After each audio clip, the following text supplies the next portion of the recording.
En général, dans ces communications de jeudi, je n'aime pas parler de moi-même. J'aime plutôt parler de la Côte d'Ivoire, j'aime plutôt parler de l'Afrique, j'aime plutôt parler de nos visions communes et de nos aspirations à plus de liberté, à plus de prospérité, à plus de développement, à un recul de la misère et à la prospérité pour nous tous.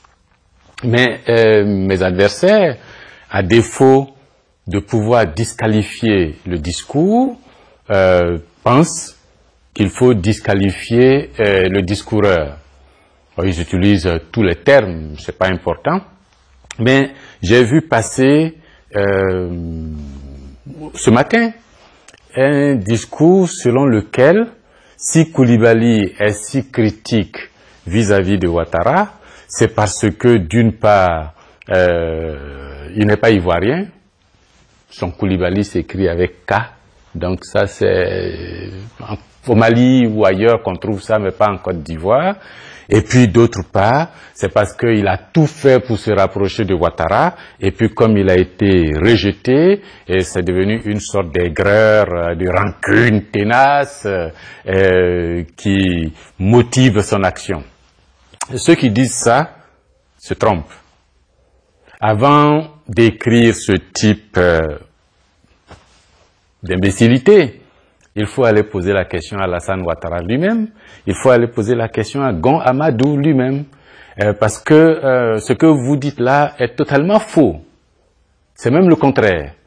Quand Ouattara a mis le pied dans ce pays, j'ai été le premier, avec son programme de gouvernement sous Houphouët-Boigny, à lui dire « Monsieur Ouattara, vous êtes en train de conduire la Côte d'Ivoire sur une pente dangereuse. » Houphouët, avec son ministre Koumoué Kofi, voulait réduire les salaires pour pouvoir équilibrer son budget et payer la dette. Ouattara arrive, il lui dit « Ne réduisez pas les salaires, on va augmenter les taxes et les impôts pour arriver au même résultat. » Ce que je disais à Ouattara, mais c'est que c'est totalement faux. Augmenter les taxes et réduire les salaires vont, dans votre esprit, mécaniquement avoir les mêmes effets probablement, mais économiquement, ce ne sera pas pareil.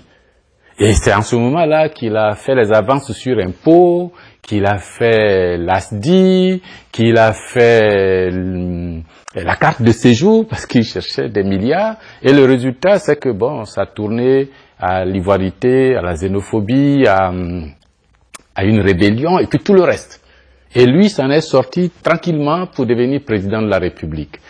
Deuxième élément, j'ai écrit un papier pour critiquer son programme de politique économique que j'ai envoyé à l'époque à Fraternité Matin, où il y avait Sis Savané, Kébé Yacouba, Yen Solo, mais ils sont tous vivants, allez leur poser la question. Monsieur Ouattara a censuré le texte. Et eux, à Fraternité Matin, ont refusé de me rendre mon texte. Je l'ai fait publier dans la RIDEC, la Revue ivoirienne de droit économique et comptable. Il a envoyé des huissiers pour aller chercher à faire payer les retards d'imprimerie que ce cabinet de juristes devait. Cher monsieur, vous connaissez pas l'histoire, hein?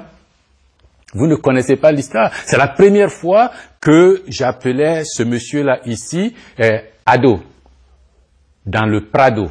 Programme, le PADO, programme d'Alassane Dramane Ouattara. Et dans tout le texte, c'était PADO, c'est supporter, plus tard, c'est devenu ADO.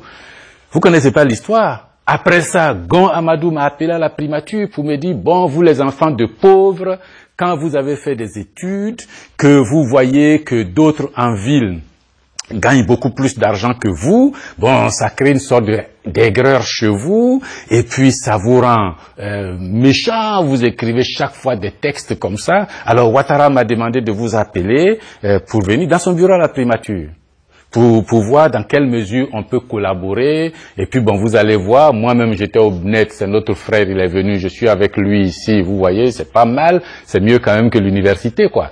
Et puis, je lui ai dit, monsieur Gon, et si vous pensez que c'est parce que je suis un enfant de pauvre que vous pouvez m'appeler dans votre bureau pour dire arrêtez vos critiques de politique économique et puis venez, on va manger, mais vous vous trompez complètement. Vous mettez le doigt dans l'œil jusqu'à la nuque. Allez à Zaguié, vous trouverez mes parents. C'est vrai que je suis d'une famille modeste.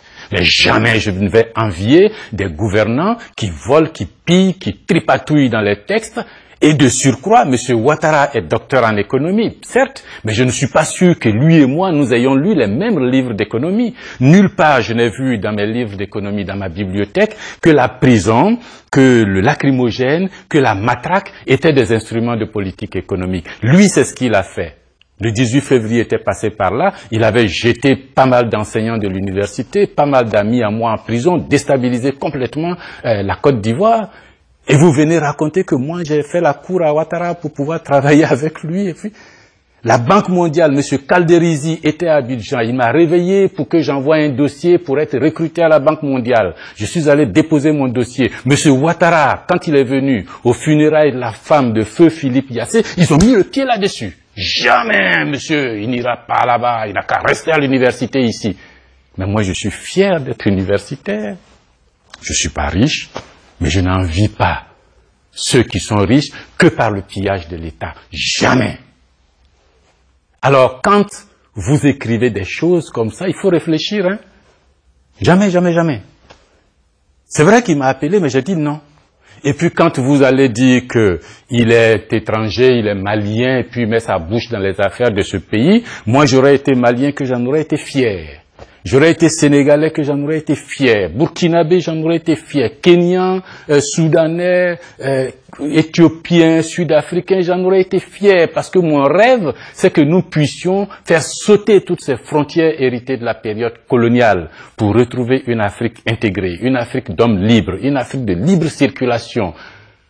L'intégration, oui, mais pas l'intégration des États. Aujourd'hui, c'est l'intégration des États que nous faisons. Tapis rouge pour les chefs d'État. Moi, je rêve d'une intégration où c'est le tapis vert pour les populations. Circuler, vendre, produire, s'installer sur une Afrique devenue libre et prospère. Parce que je suis convaincu que cette liberté économique fera le bonheur des Africains.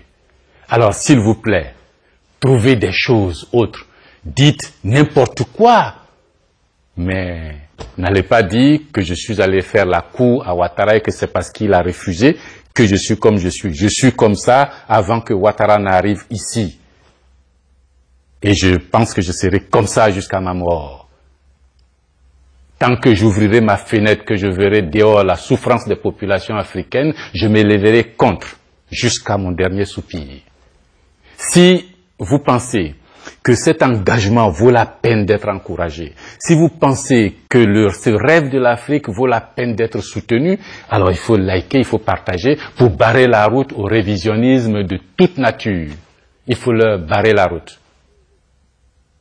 S'il vous plaît. Merci.